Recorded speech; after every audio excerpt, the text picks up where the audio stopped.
Good morning, everyone, and welcome to today's Youth Day discussion. My name is Mbali Williams, and I will be hosting this conversation. We are joined by 3 additional panelists, and of course, our guest speaker, Ms. Geraldine Fraser-Moleketi.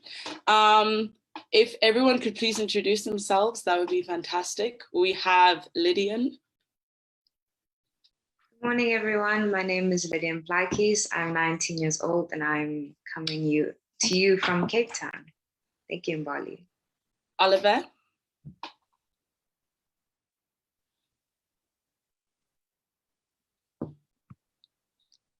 Oliver, it appears that your mic is off. My apologies, guys. Good morning. I'm Oliver Ward. I'm 18 years old. I am from Robertson, and I'm currently studying at UCT towards a BCom financial accounting degree. And Prince?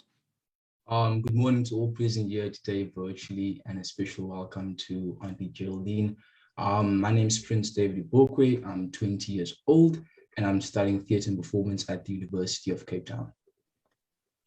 Lovely. And of course, our esteemed and very special guest, Ms. Geraldine. Good morning to everyone. It's really great to be with you today. I'm Geraldine Fraser-Moleketi. I'm the oldest in the group here today. So I am 60 years old. I am linking in with you from Limpopo today. So I'm out in a different province right now. And in addition to that, I was 16 years old in 1976, 45 years ago. Very significant moment for us as a country, and I think even the world. Thank you so much for joining us, Auntie Geraldine. Today we're commemorating Youth Day, which was a day for the thousands of Black students who mobilized protests for equal education during the Soweto uprisings that occurred on June 16th in 1976. These students were met with brutality and armed forces, and today we remember those who lost their lives, as well as those who fought for every single one of us. In what can only be best described as a Rosa Parks moment, Auntie Geraldine defied racist laws and sitting in a bus seat reserved for whites only, which I just thought is clearly indicative of why we celebrate Youth Day in the first place. I mean, young people making acts of defiance against the apartheid system is really noble. Auntie Geraldine, what message, if you have, would you give to today's youth? You know, I actually thought to start with a quote by Frantz Fanon, I think one that's known to so many.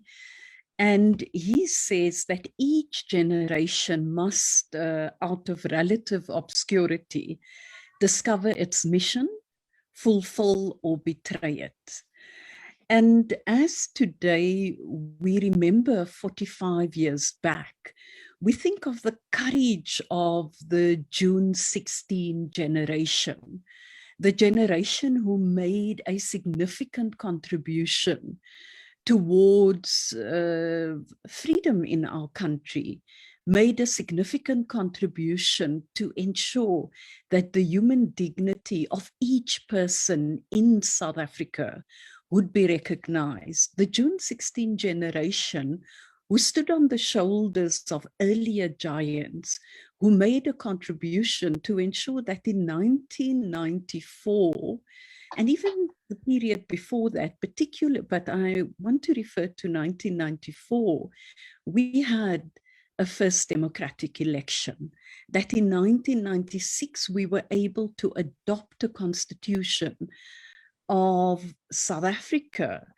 that could be considered as amongst the best in the world, where in the preamble we consider and recognize those who have come before us. But I thought that I must talk about your generation as well as I conclude my message, because in, Fanon's words, when he talks about each generation discovering its mission, we should acknowledge that the world is in a very difficult moment right now, as is South Africa. And this is the fact that we have been devastatedly impacted upon by this COVID-19 pandemic. And we are aware that globally, much as the number of people who had lived in extreme poverty had declined, we had during this pandemic seen this being reversed. And we need to take into account the fact that it's impacted, that this pandemic is not only a health pandemic, but it has socio-economic implications. It has implications on education and the whole question of access. We are seeing increasing inequalities during this moment.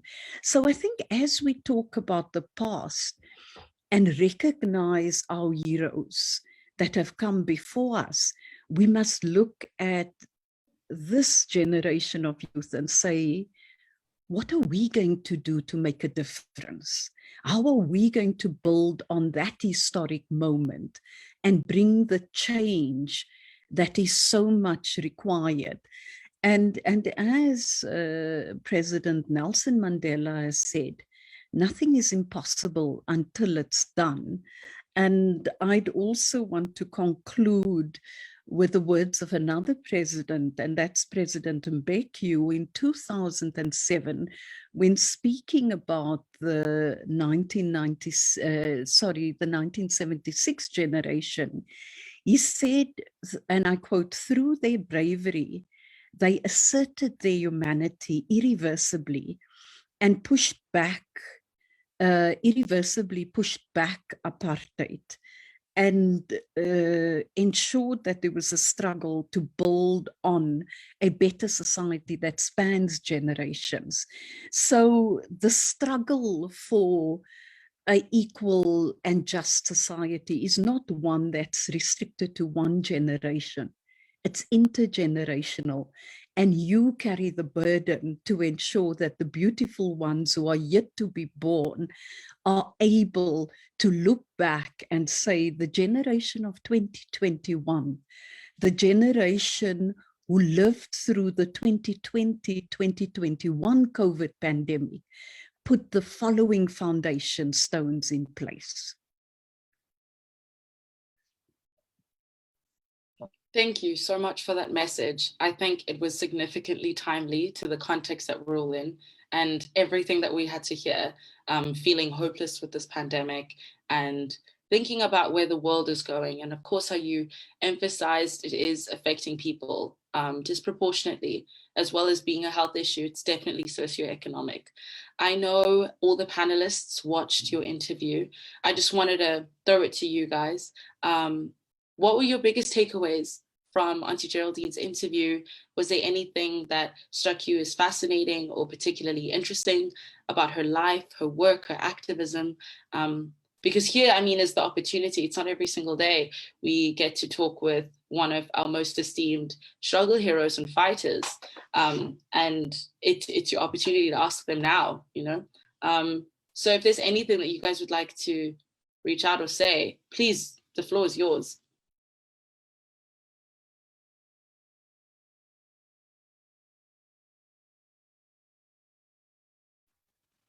I will start.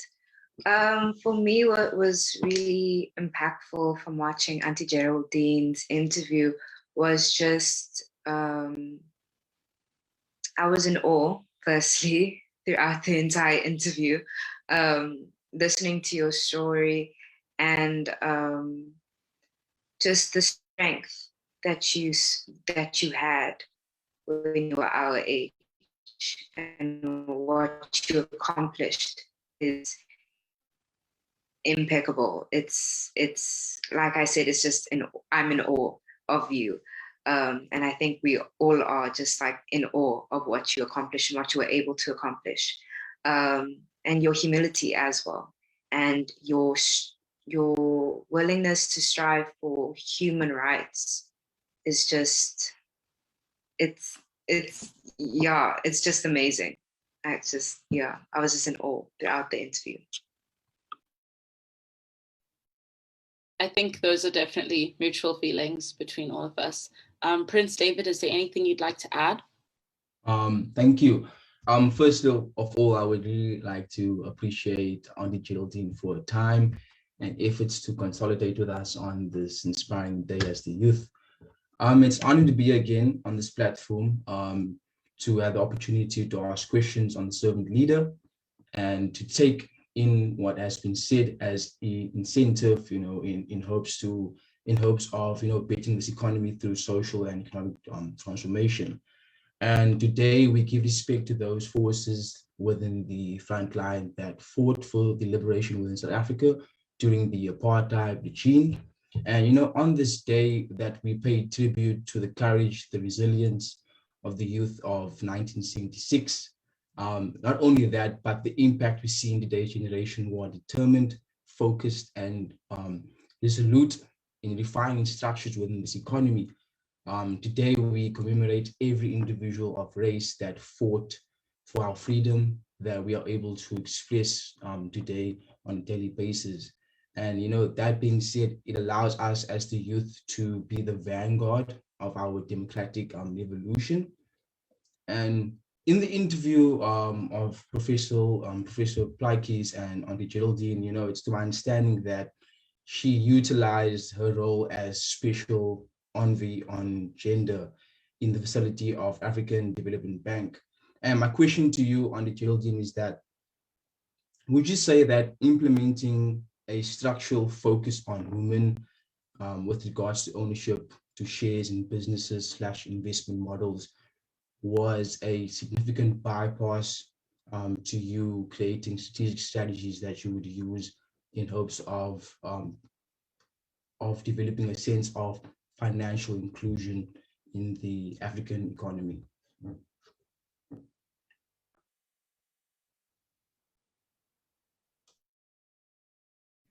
Mbali, would you like me to come in now or later? I think you can answer this question now. Yeah, we still have time. Right. Thanks, Lydia, and thanks, Prince.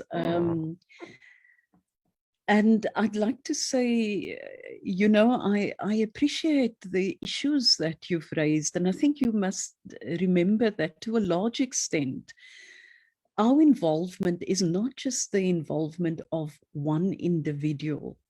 It's actually the involvement of a collective. As you correctly point out, I mean, this is also the involvement of the various generations, and it goes back to my Frantz Fanon response. And I'd want to just emphasize that particular point in time. I mean, I can similarly just make a very quick point and say my maternal grandmother was a trade unionist, and she formed the first fireworks union and was a shop steward, and I think was an incredibly courageous woman in that respect, and that laid a foundation. And there's so much else that influenced our lives. The issue of what you refer to as the Rosa Parks moment as well, Mbali. But let me come to the specific point that Prince has raised. And Prince, you're right. I mean, transformation and socioeconomic transformation is much more complex. You talk about the need for structural change because the status quo consolidates. So let me use one example. Just as patriarchy may consolidate in many instances, I think we must also understand that capital will consolidate around issues, and nobody's going to concede very easily privilege that they have accessed in whatever way, whether it's through culture, whether it's at different moments. And that's why I made the point about 2020, 2021, because the world has been shaken up a bit. And this is a moment for us either to, shrink back and say, we've just got to struggle with this big health issue. Or we use it as a moment of disruption and a moment to also disrupt in a positive sense. We're not purporting anarchy here, but in a positive sense, we're going to disrupt in order to ensure that we can transform the economy. So is structural transformation, women having access to shares, that may reflect an element of financial inclusion, but it is not really transforming the structure of the economy. For the economy structure to change, we've got to look at greater inclusivity in the economy and how we actually transform the ownership of the economy as a whole. And this is a complex issue. So I've heard a lot of criticism against broad-based Black economic empowerment. And people have said that has really benefited a few. But look, after all, we are in a capitalist society. Capitalism is never about the benefiting all. So I just raised that to put it in a corner. That's not the main argument. But so when you look at broad-based Black economic empowerment, it looks at about 5 tenets. And I'd suggest you look at all, because I'm just going to lift 2. One of it is around ownership, and the issue is, have we changed and transformed the ownership of the economy in South African society? No, we haven't. Have we got the representation of women at the economic levers of power as is required? No, we don't. Where do you have participation of women? And we're seeing larger numbers of women represented on boards of listed companies. And South Africa is amongst the countries that fare better. I mean, we and the African continent as a whole, surprisingly, I think we're about 3rd in line after North America, Europe, North America, and then you look on balance at the African continent. But part of it is because there's been deliberate measures to make a difference. Women have actually fought and said, we want to ensure greater representation. And even at this point, if it means that representation is through quotas, that is necessary now. So you've got to look at various interventions, and I've got to stop before Mbali stops me. We've got to look at various interventions that you are able to challenge the status quo and what has been the consolidated pillars. But you must understand that this is an intergenerational battle. So I'll conclude with the last point. I was in a meeting about 2 months ago with members of, with the Thabo Mbeki Foundation and members of the Afrikaner community. And one of them spoke about the issue of agriculture and farming. And what stuck with me, he said, if you really want to go into farming and make a difference, it's going to take 3 generations. And I put that on the table today because I think we should also understand that as we look at transforming society in its totality, whether it relates to gender, whether it relates to race, as it relates to the economy and changing socio-economic conditions, we mustn't forget this thing, that's intergenerational.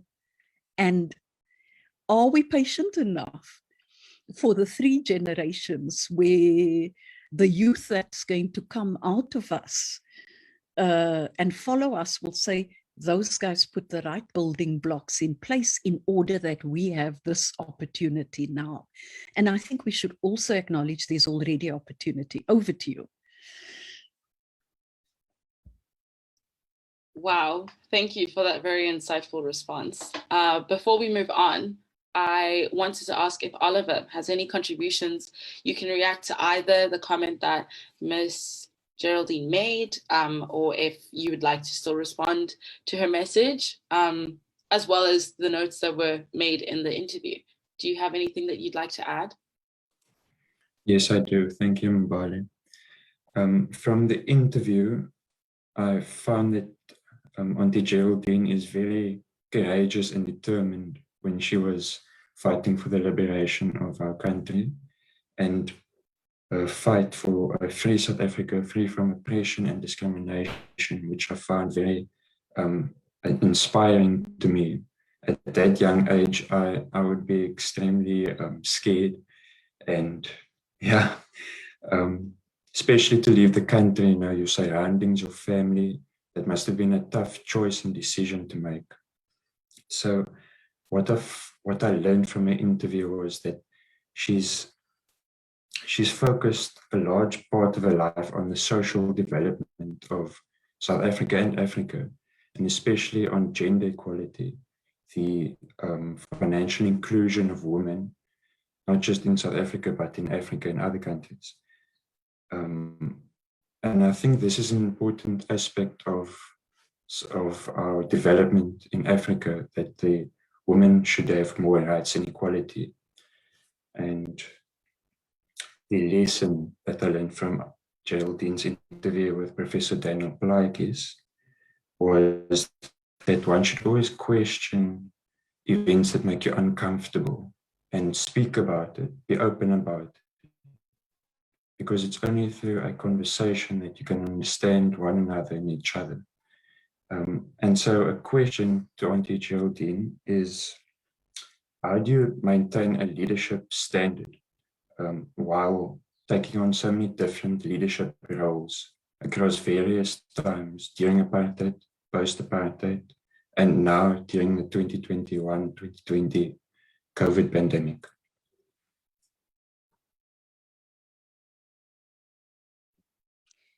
I believe we're all informed by particular values. There's a value base. I also read about all of you. And all of you have particular belief systems that you draw from what has informed who you are. And for me, what informed who I am has always been the struggle for social justice, the belief in equality of people, in people's human dignity, in the human rights of all people. So I say there's certain things that are non-negotiable, and you guys heard that on the interview as well.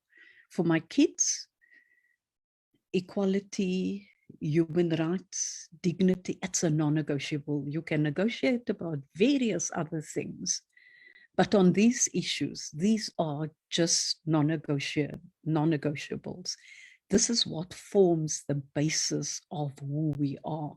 That's what informed who I was, because I grew up in a family. My paternal family was one that very clearly was a family that due to the apartheid laws, racial segregation laws and all that, it caused divides in families. In my maternal family, it was that as well. We grew up around the kitchen table where there were always political debates. We always knew what was happening. So you may have had a little bit of gossip about the community, but the big gossip was about the system. I was born in 1990, the year of the state of emergency. And as my mother said to me last year before she passed away, she said, very interesting, you're born in the year of the state of emergency and you're turning 60, the year when the COVID pandemic is ravaging the world. And she saw that as quite significant. And the whole issue was, when looking at the COVID pandemic, it was also saying, what is the impact on vulnerable people? How do you deal with it? So I thought I put that on the table. So, if I was to have a short answer, Oliver, I said, what's the basic values that inform you? And it's also about integrity. Whatever you do, there must be integrity. You know, we live in a world where fake news has really influenced people's thinking. So someone can create something about an individual or about a community, and it simply grows, it gets legs, you know, and everybody accepts it because nobody looks at what is the evidence that informs this particular issue. So it's almost as though we're now willing to cede our agency. We no longer look at evidence. We no longer look at truth. And that's why education is so important. So my grandmother had very, very, very basic education. My mom had to leave school to get her older siblings to go to school. Herself and the two older sisters went to school every other week. And out of their family, from the Klipfontein community, they had the first university graduates. My one aunt is a professor of literature. My other aunt is a psychologist, and so on.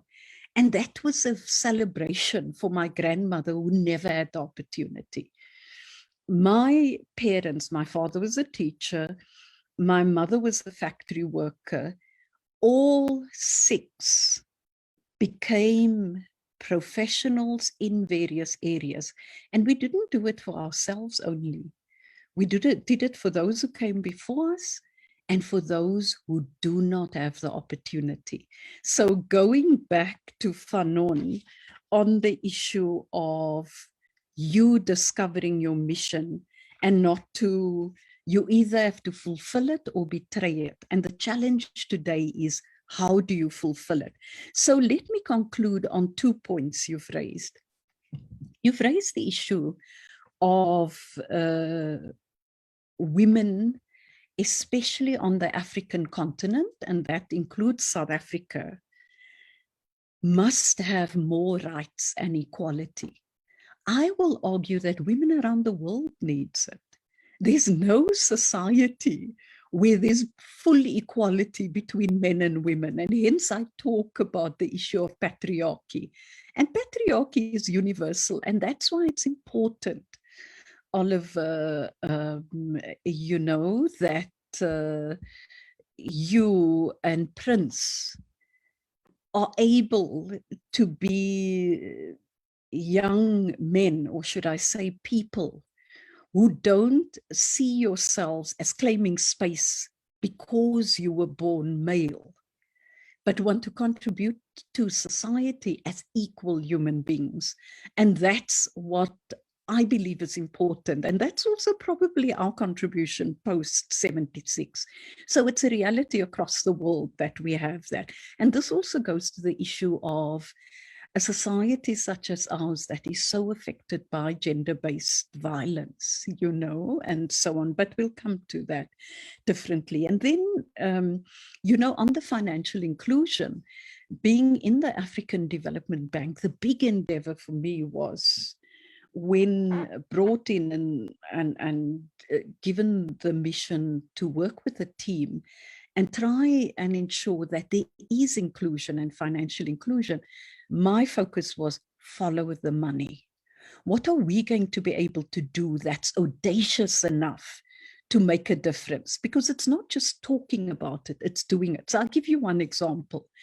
And you must remember that interview was actually 5 years ago. It quite struck me when I watched it. And I must say, Daniel Plaatjes, your dad, Lydian, was an incredibly visionary person as well. But at that particular point in time, I was still in the African Development Bank. And we had already started working on setting up a finance facility for women in Africa. And we coined this facility AFAWA, AFAWA, affirmative financing for women in Africa, you know. And that facility was launched, and it actually only got launched by 2016 when the first round was closed. It's a $300 million facility for women. Now, you may think it's a lot of money. It's not a lot of money if you look at Africa as a whole, but the intention is to make that a $3 billion fund. So it's always having that vision of saying, I'm going to do something that's really audacious. So it's, as President Ellen Sirleaf Johnson says, you must be able to dream big. And if your dreams don't scare you, they're not big enough. And I think that's what it's about. So what is the society we want? What's the South Africa we'd like to leave for our children and our great-grandchildren and the future? It's that dream that should scare us, but we must be willing to put a flag into the ground and make a difference. And that's to the woman who I met in Djibouti in I think it was 2013. And she has what's called the little farm on the border of Djibouti and Ethiopia, where her big dream was to ensure that her children will have education. She was a widow and she had this farm and it was absolutely dry. I mean, there was more rocks than green, but she had she had planted a bit of an orchard. She had some vegetables because she had started harvesting water that used to come from time to time and had this little dam that worked on solar energy, you know, with the solar pump and had a drip system. And her kids were in the Djibouti town. She had 2 people working for her, and her dream was for the future. It wasn't a dream for today, it was a dream for tomorrow. Over to you, Mbali. Thank you so much for that response. I'd like to encourage now, if any attendees have any questions, to add them to the chat and we'll take those. But I know for now, our panelists are really keen to ask Auntie Geraldine a few questions. So I'm gonna take it over to Lydian. My question for Auntie Geraldine is, when you spoke about your time in exile, and when you spoke about how young you were our age. And what my biggest question that I would like to ask you is just how did you deal with any feelings or thoughts of doubt on the success of the movement? Yeah, because for me personally, it's quite challenging, especially like with COVID and quarantine. It really hits us young people differently. And how did you grapple with these kind of feelings? And how did you just kind of push them away? Yeah, that's my question. You know, you can't push feelings away, and I think you should embrace them, you know, and doubt will always be there. So let me specifically talk about, mind you, 41 years ago was when I went into exile, and I did it voluntarily.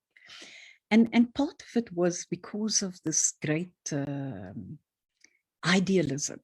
You know, so the idealism to really make a difference. I was involved in local community structures in Bellville South in particular. I was one of a group of students who, together with the community, formed what we call BACA, B-A-C-A, Bellville Association of Community Action. And we did so around particular issues. You remember 1980 was education boycotts, the brick in the wall time, that sort of thing.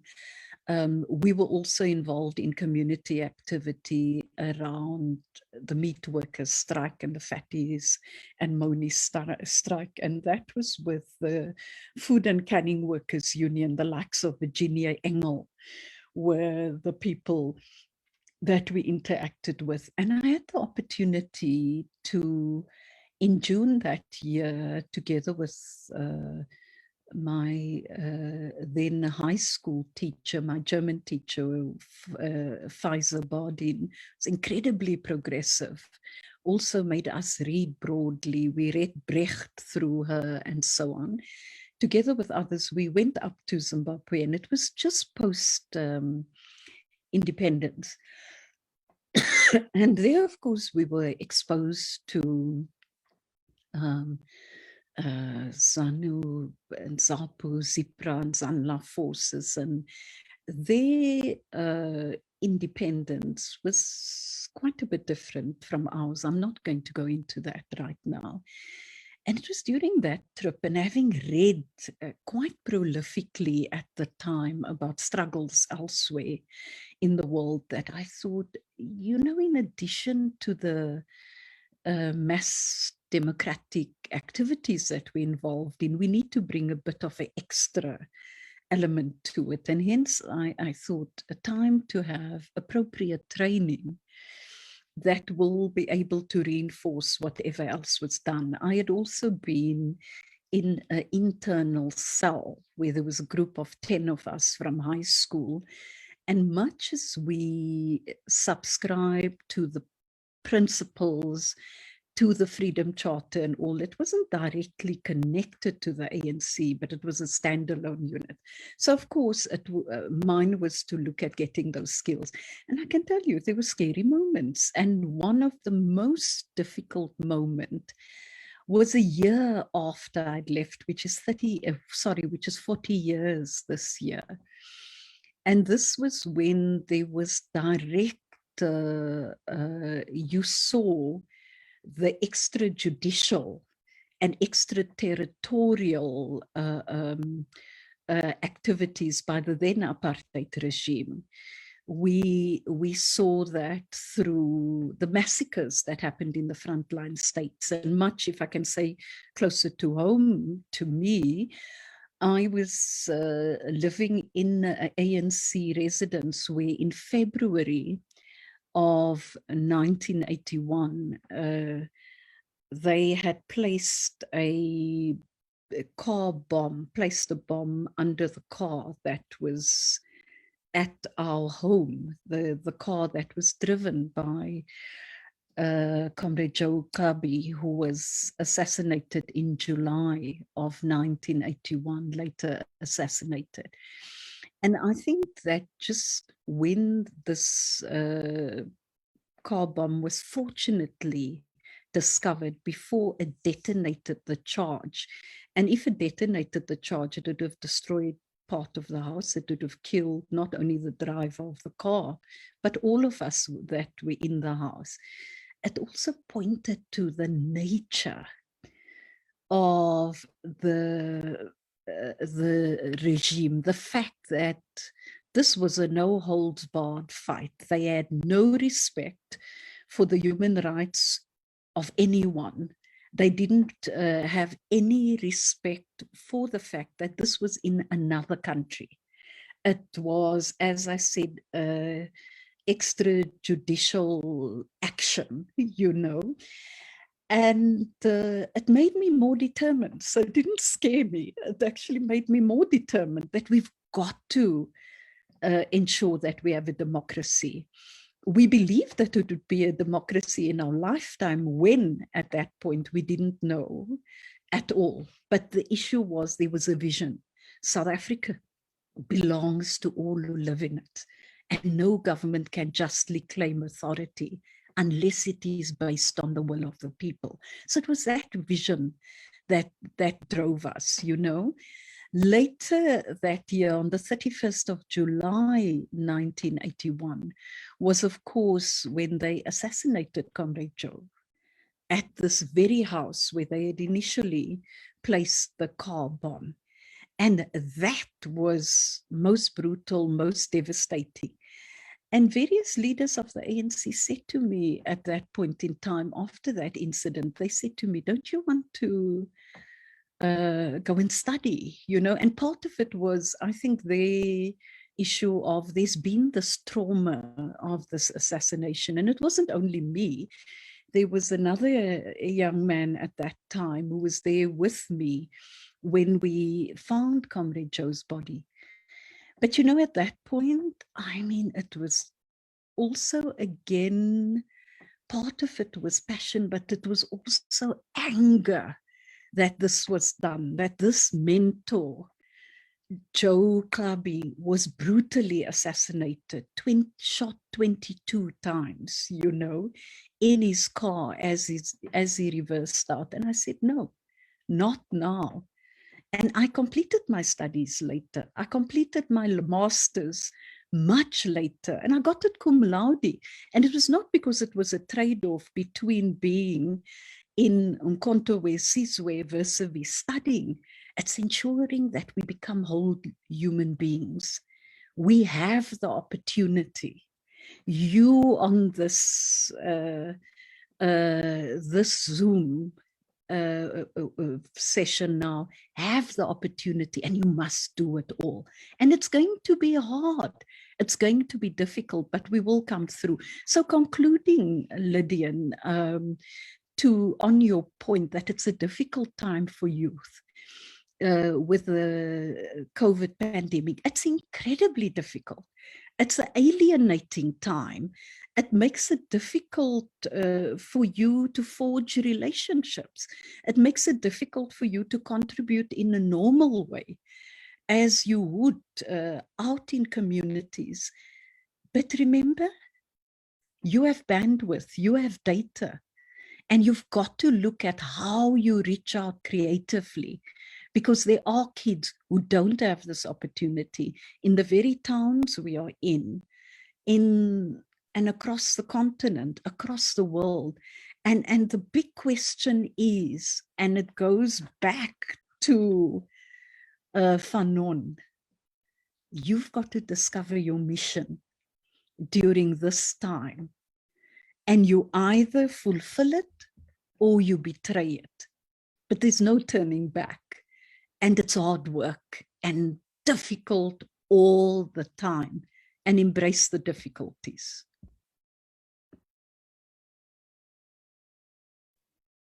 Thank you so much for the response, Auntie Geraldine. I think it definitely resonated with all of us. I know Prince had a question. I think we have time for one more question. I haven't seen any attendees ask a question, but I rate after that. Oliver, if you have any final thoughts, and then we can wrap up.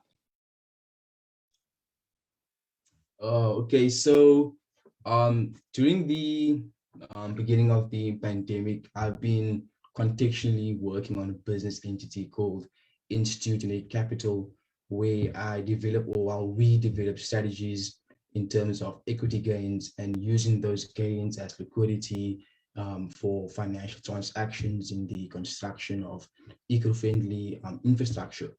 So essentially, that's my way of mitigating poverty and unemployment within this economy. So my question for you is, because for me, my understanding is that, you know, yes, we see levels of equality not being matched, and I really do feel that when it comes to ownership, it really depends on the individual's psychology and how they're able to use their psychology to their advantage. So my question for you, Auntie Geraldine, is what's your perspective on equity versus equality, and how does equity accentuate how does equity accentuate equality within the superstructure of the economy?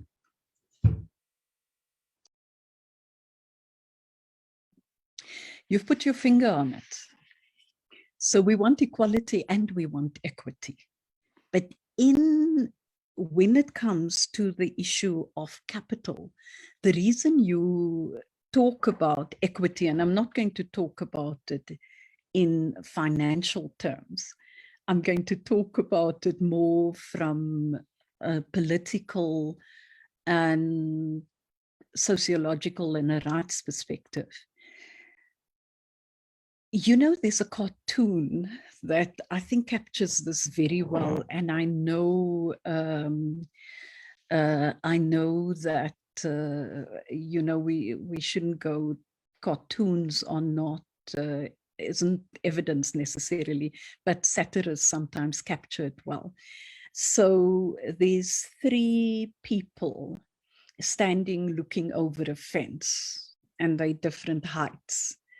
So if it was equality, 2 of the 3 wouldn't be able to look over the fence at all, except for the one. And what we want to do, or let me be more simple on the issue of equity.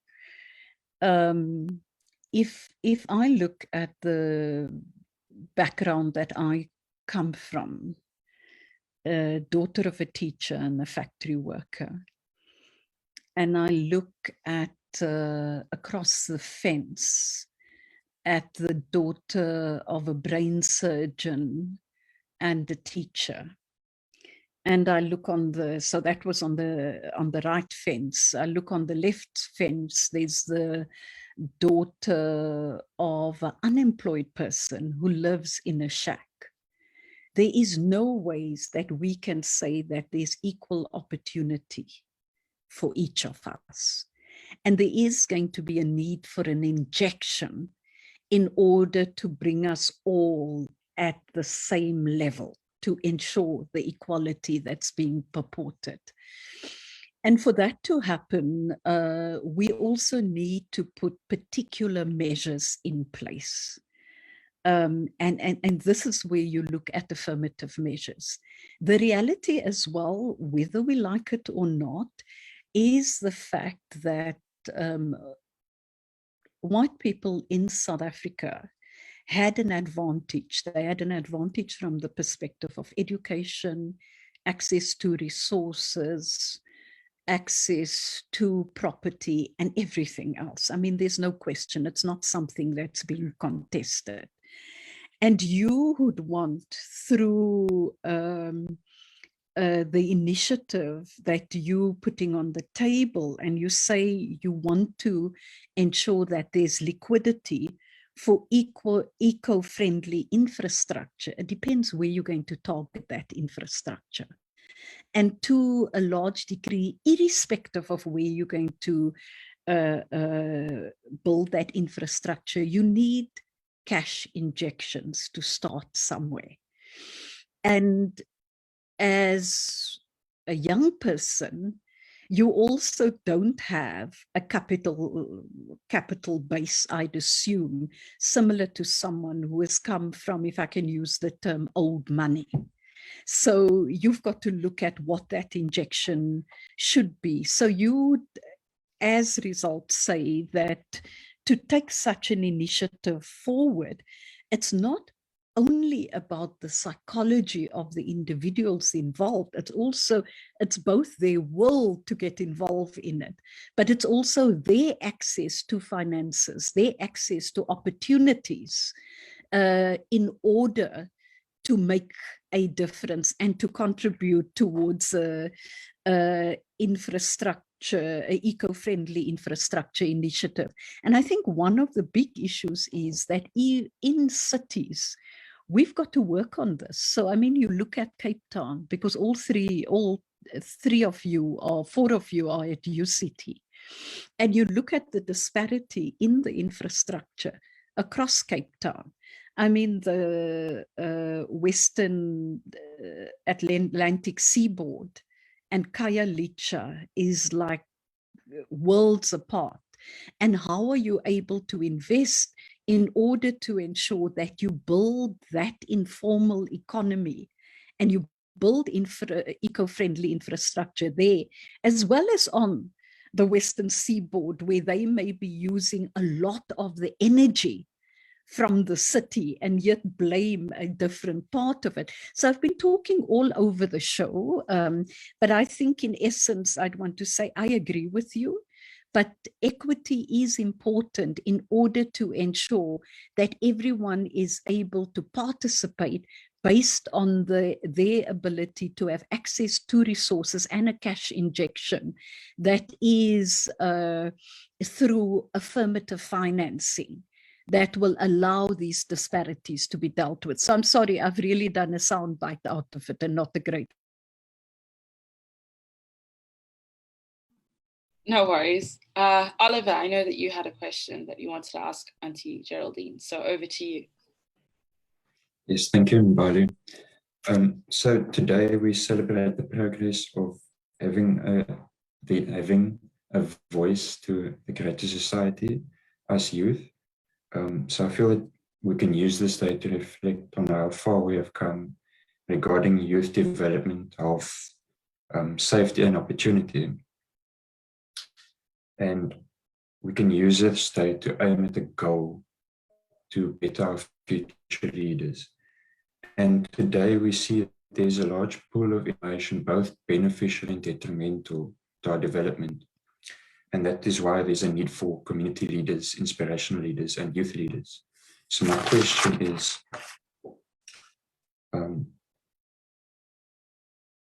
what was it like serving as a cabinet minister in a new democracy of South Africa? Was there any hardships or battles that you had while working?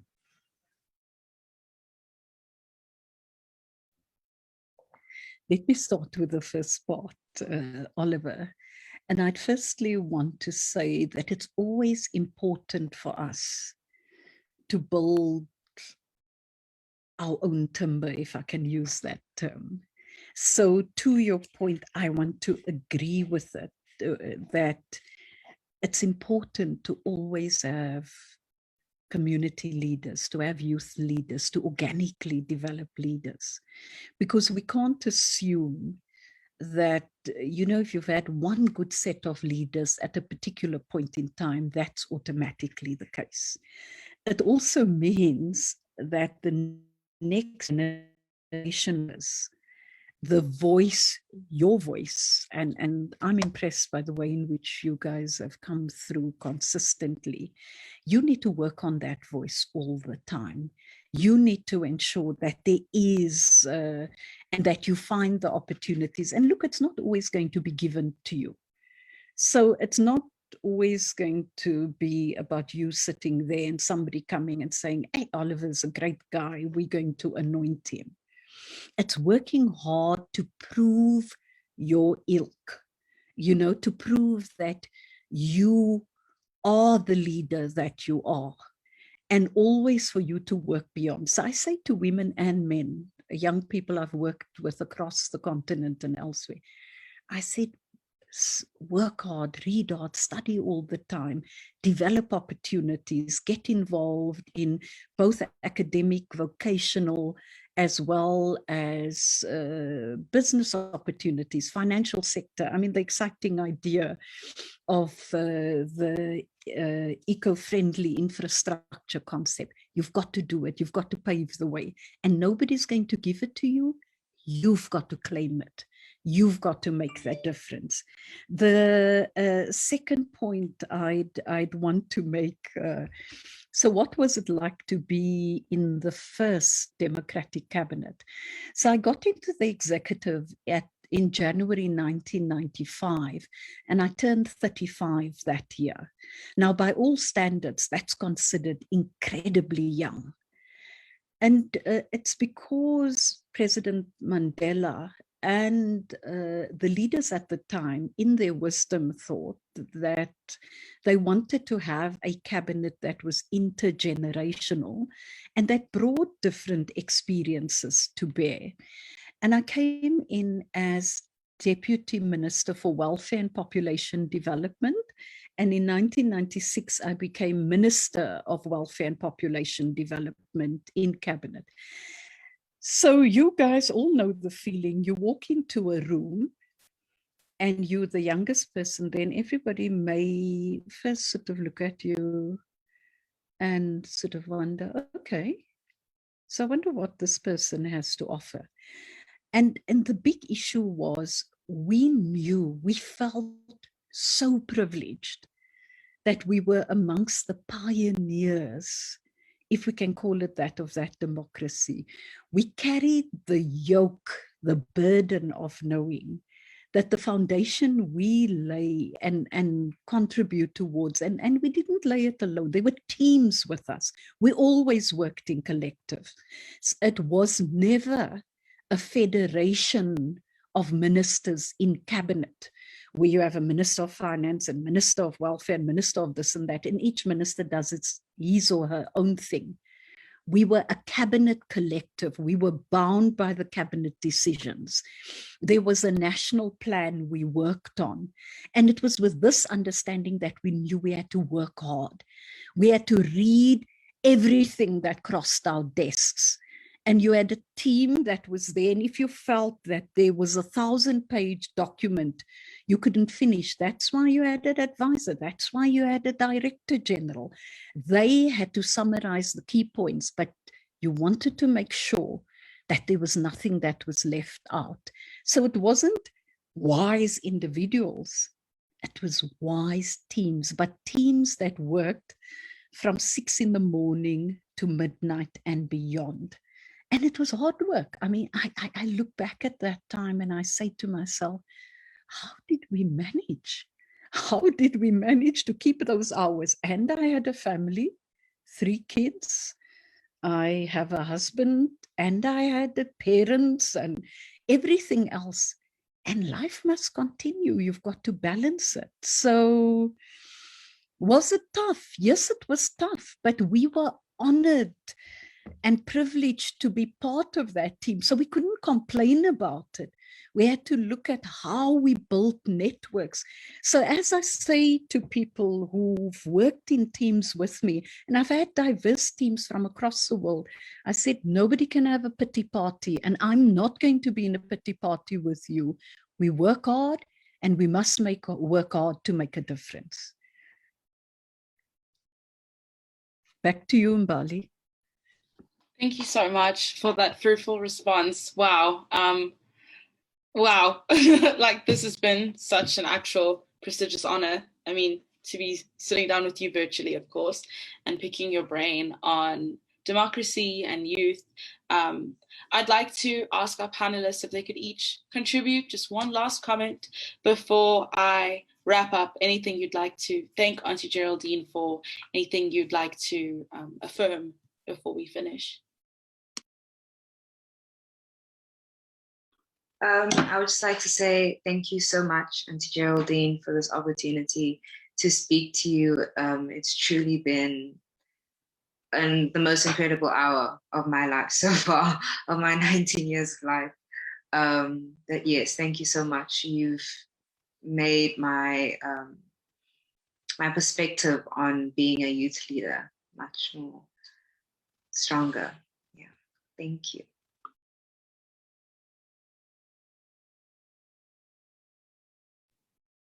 Oliver or Prince? Okay, I'll go. On Geraldine, I just want to say thank you for the advice, first of all, professional advice, you know, because I am, you know, just, you know, conceptually and contextually just thinking of better ways to improve our economy, and then you're just giving me some word of advice. You know, I'm taking it in, and I just want to say thank you. And again, thank you to the associates associated with Servant Leader for the opportunity to engage here today.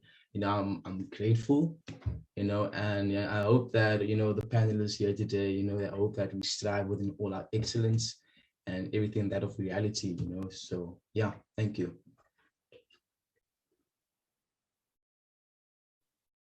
Oliver? I would just like to say thank you, Auntie Geraldine, for contributing, and it's been a very educational experience. I enjoy stories, and you've given us a lot of stories that we can take back and learn from. Good experiences and good history lessons. So thank you very much. Thank you, Auntie Geraldine, for all the work that you have done, that you continue to do, and for being an inspiration to all of us. I've never dreamed of interviewing you. I mean, it's been honestly the most prestigious honor. And like you said, if your dreams don't scare you, they're not big enough. You've really defined and shown what true servant leadership looks like. And if I could even be held to a token in comparison to the legacy that you've left for all of us, then I will easily die happy. But I just like to say thank you to everybody else who participated and taking the time out of your day to engage in this conversation. I can't think of a better way to celebrate Youth Day than to actually engage with the youth and the brains, of course, of Auntie Geraldine. So thank you so much to everybody who watched. And please make sure to follow Servant Leaders 7 on Twitter, on Instagram, and on Facebook. Thank you, Auntie Lydia. And thank you so much to everybody who engaged and watched today. Goodbye. Thank you and goodbye.